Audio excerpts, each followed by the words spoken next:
Pelaksanaan pemilu yang damai dan bermartabat menjadi salah satu fokus dari Gerakan Nurani Bangsa atau GNB agar kepemimpinan hasil pemilu serentak 2024 memiliki legitimasi yang kuat.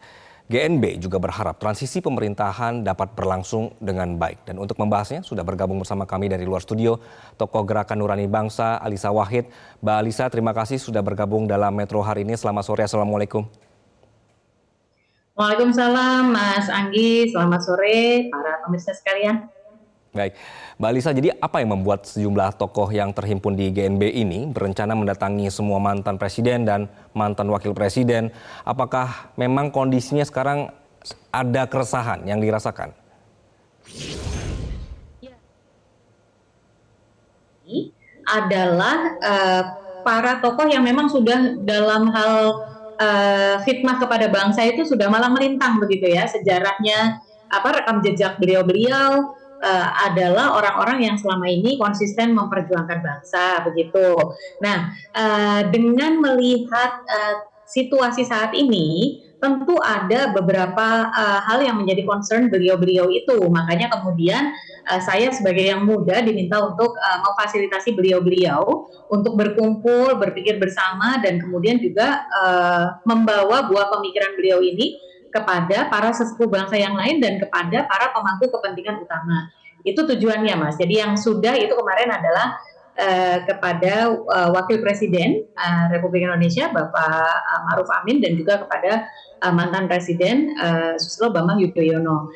Nah, Gerakan Nurani Bangsa sendiri ini kan pemerakarsanya itu adalah Ibu Sinta Nuria Abdurrahman Wahid, lalu kemudian Profesor Quraish Shihab, Romo Kardinal Suharyo dari masyarakat Katolik, lalu kemudian ada Pendeta Gomar Gultom, ada Bapak Makarim Wibisono, ada Bapak Lukman Hakim Saifuddin, Ibu Karlina Supeli, dan juga banyak sekali tokoh-tokoh yang lain. Dan juga Kiai Mustafa Bisri dari Rembang ya. Beliau kalau kita lihat dari nama-nama tersebut tidak ada yang pernah berpolitik praktis atau saat ini bahkan terlibat dalam kepentingan partisan begitu, tetapi murni harapan mereka adalah transisi kepemimpinan ini menempatkan pemilu pada tempatnya begitu dalam perjalanan kehidupan bangsa. Itu pesan dari beliau-beliau sih. Oke, apakah memang terlihat bahwa sekarang pemilu tidak pada tempatnya, Mbak? Tetap harus dijaga. Ada beberapa laporan, ada beberapa indikasi, ada beberapa insinuasi begitu ya yang bermunculan di dalam masyarakat, dan ini yang kita pandang berbahaya untuk keutuhan bangsa kalau tidak segera di resolve gitu. Jadi beliau-beliau ini ingin merajut terutama para pemimpin bangsa ya, baik para sesepuh, pemimpin bangsa sesepuh maupun yang sekarang sedang mengampu amanat, supaya jangan sampai berkembang semakin parah. Kan bukan hanya tindakannya atau kejadiannya, tetapi pandangan masyarakat terkait hal-hal itu kalau tidak segera diklarifikasi, tidak segera diperjelas, itu kan akan menjadi angin yang bisa menjadi angin ribut begitu. Oke. Mbak Alisa, jadi apakah dari perkembangan sekarang kita di masa kampanye begitu ya, kemudian ada debat yang sedang berlangsung, lalu ada dinamika dan juga gejolak yang terjadi. Apakah teman-teman GNB ini melihat memang ada beberapa poin yang seharusnya bisa lebih disorot? Betul, karena gini, semangatnya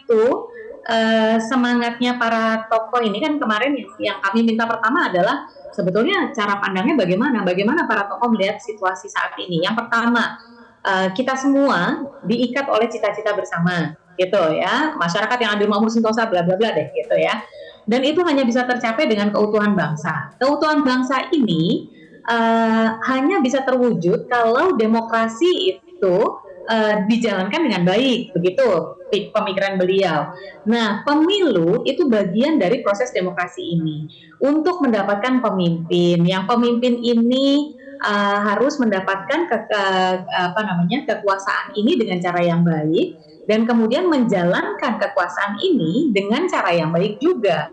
Begitu, itu buah pikiran beliau ya.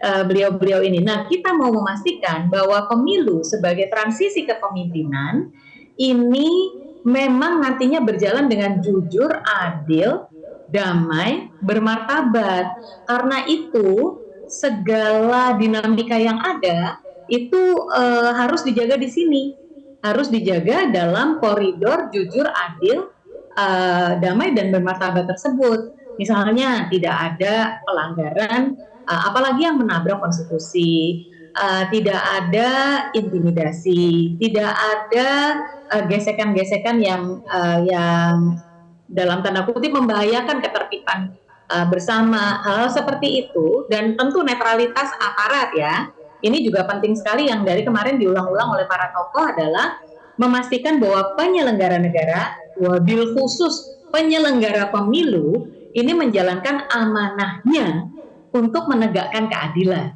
gitu. Oke, Mbak, apa pesan-pesan dari teman-teman GNB perihal kenetralan pemerintah dan juga penyelenggara pemilu supaya lebih damai, Mbak? Kita perlu memastikan bahwa para penyelenggara pemilu ini memegang amanahnya dengan baik.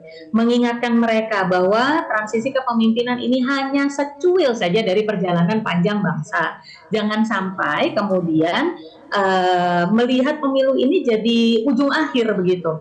Padahal harusnya ini sebatas transisi kepemimpinan belaka. Karena itu penting agar transisi kepemimpinan ini mendapatkan legitimasi. Caranya bagaimana? Ya dengan aparat negara, penyelenggara pemilu ini menjalankan tugasnya dengan baik sesuai dengan konstitusi. Ketika ada indikasi pelanggaran, segera direspons. Ketika ada ucapan-ucapan atau ujaran-ujaran yang kira-kira bisa memperkeruh suasana, segera diperjelas. Semuanya harus dalam koridor konstitusi ini. Jadi kita gunakan konstitusi, terutama undang-undang pemilu itu sebagai panduan kita bersama. Janganlah melewati garis batas demokrasi. Ini yang mau kita ingatkan kepada semuanya, karena ini pertaruhan kita untuk masa depan bangsa, bukan hanya 2024 saja. Baik, mudah-mudahan apa yang didorong oleh GNB ini benar-benar bisa menjadikan pemilu itu damai dan juga berkualitas. Begitu ya, Mbak Alisa. Mbak Alisa, terima kasih atas waktu Anda di sore hari ini.